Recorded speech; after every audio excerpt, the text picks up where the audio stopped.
they dislike tariffs so much. Why wouldn't they, if, I think what you're trying to get me to say. Did you remember the question? I'm not sure you did. Who pays tariffs?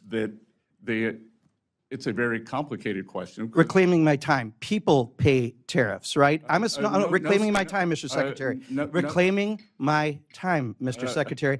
Reclaiming my time. You clearly aren't going to answer it. I'm not going to waste my time having you go, And I asked to reclaim my time. Did I not? No, I said reclaiming my time because he's clearly not answering it. Picture this. You're a small business owner in Wisconsin. Maybe you run an auto body shop or a family-owned print shop, or even just a little specialty goods store. You're working 12-hour days, balancing payroll, trying to keep employees on the books, and fighting off rising costs from every angle. And then out of nowhere, your bills spike again. Why? Tariffs. That's the backdrop for a tense and fiery exchange between Congressman Mark Pocan of Wisconsin and Treasury Secretary Scott Besset. This wasn't just a policy debate. This was Main Street versus Wall Street, reality versus theory. And at the center of it all was one simple question that Secretary Besset refused to answer. Who pays tariffs? Education. Thank you very much. The chair now recognizes the gentleman from Wisconsin, Mr. Pocan, for 5 minutes. Great. Thank you, Mr. Chairman. And thank you, Mr. Secretary, for being with us. My main concern is, I think, what people are looking at the economy. The first 100 days, lowest stock market since Richard Nixon, not usually a measure people are shooting for. On tariffs, the fact that last year we had an effective rate about 2.5%. I think the Yale Budget Lab, and I believe you went to Yale, has said that effective rate is closer to 28%, the highest since 1901. I know some of that's changed because the tariffs are on again, off again, some on again, some off again. Somewhat chaotic, I believe, as your term is what, Crazy Ivan style. I compare them to how a monkey throws dung. You're not exactly sure where they're going to land. And that's the concern I have as a small business owner, and I know Ms. Luzenkamp-Perez is as well. I've got small businesses really worried. You made a comment about while cargo volumes have dropped 60%, you see this as a temporary detox. But for a small business that's getting by day to day, that's much bigger. You talked about Main Street. We want to finally focus on Main Street, not Wall Street. I think you were at a global investor conference in Beverly Hills yesterday. That's the cocktail party where you mentioned the Crazy Ivan theory. And before that, you were at a JP Morgan Chase World Bank private investor summit. All those things are not Main Street, right? Main Street is an auto body repair, a specialty printer. So my concern is on the tariffs. Who pays tariffs, Mr. Secretary?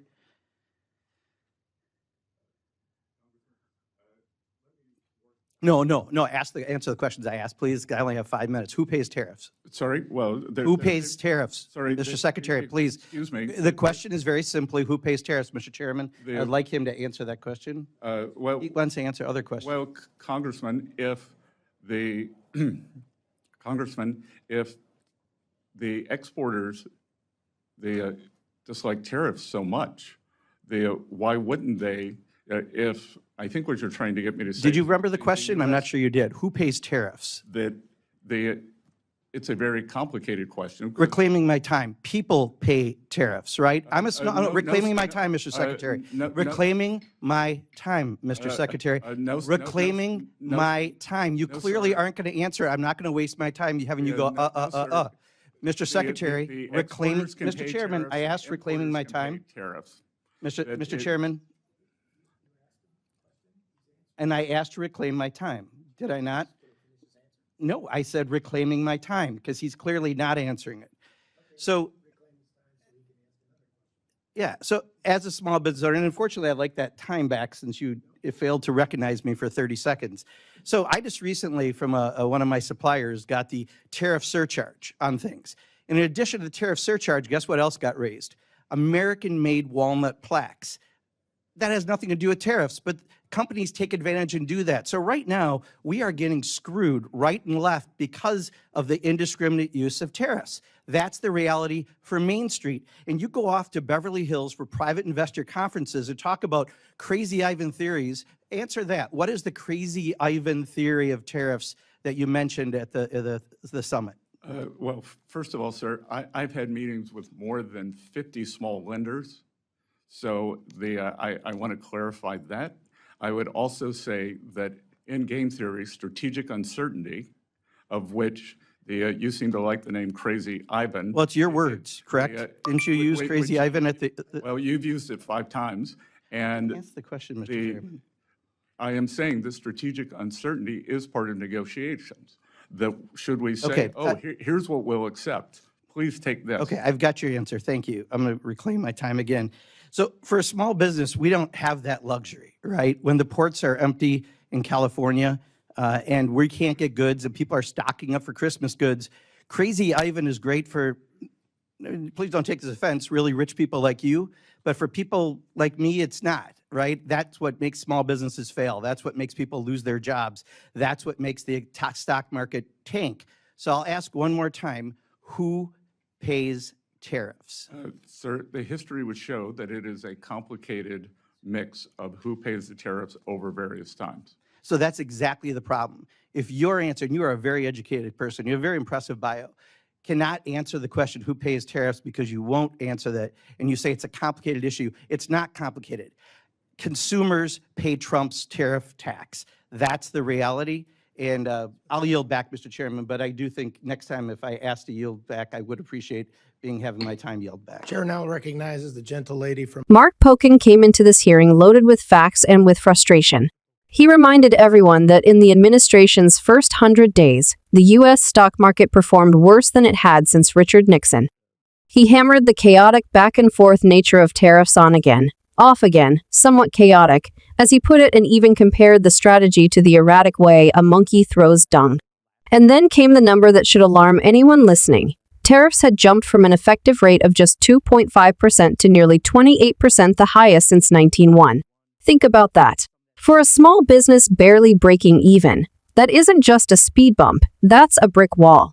But here's where the tension really ignited. Pocan looked directly at Secretary Scott Besset and asked the most basic, most important question. Who pays tariffs, Mr. Secretary? Now, you'd expect a simple answer: consumers pay. Businesses pay. Small-town America pays. But Besset wouldn't say it. Instead, he ducked behind jargon. He talked about exporters disliking tariffs. He talked about strategic uncertainty. He even referenced what he famously dubbed the Crazy Ivan theory. For those unfamiliar, that's a Cold War submarine maneuver, unpredictable, erratic, designed to throw off your opponent. At an investor summit in Beverly Hills, Besset had described tariffs as a kind of Crazy Ivan move in global trade negotiations. But to Pocan, that sounded like rich man theory talk. That might play well at a JP Morgan investor conference or a World Bank private meeting. But in rural Wisconsin, in small-town America, that's just a death sentence for local businesses. Pocan wasn't having it. He cut in over and over again, reclaiming his time. Who pays tariffs, Mr. Secretary? Who pays tariffs? And when Besset tried to filibuster, Pocan snapped back. I'm reclaiming my time. You clearly aren't going to answer. Then he drove it home with the human side of the story. He told the committee about one of his own suppliers who had slapped on a tariff surcharge. And then, to make matters worse, even American-made walnut plaques saw price hikes items that had nothing to do with foreign tariff. Why? Because companies took advantage of the confusion to jack up costs. That's how tariffs hit real people. It's not just a tax on imports, it's a ripple effect that lets corporations squeeze more money out of everyday Americans. And then came Pocan's sharpest blow. Crazy Ivan is great for really rich people like you, but for small businesses like mine, it's not right. That's what makes small businesses fail. That's what makes people lose their jobs. That's what makes the stock market tank. And yet, even with all this laid out before him, Secretary Scott Besset would not say the words. He stuck to his line. It's complicated. It's a mix. But Pocan cut right through the fog. In his final rebuttal, he told the truth that Besset refused to. It's not complicated. Consumers pay Trump's tariff tax. That's the reality. That one line summed it all up. While elites attend Beverly Hills cocktail parties spinning theories about strategy and game theory, it's the people on Main Street who foot the bill. This exchange lays bare a critical truth. Tariffs are sold as a tool of toughness, a way to fight foreign competitors. But in practice, the ones paying are not the global elites. It's the families shopping for groceries. It's the small businesses balancing their books. It's Main Street. So the next time you hear a politician rap tariffs in patriotic language, remember what Congressman Mark Pocan revealed: you pay. Everyday Americans pay. And the refusal of leaders like Scott Besset to admit that is part of the problem.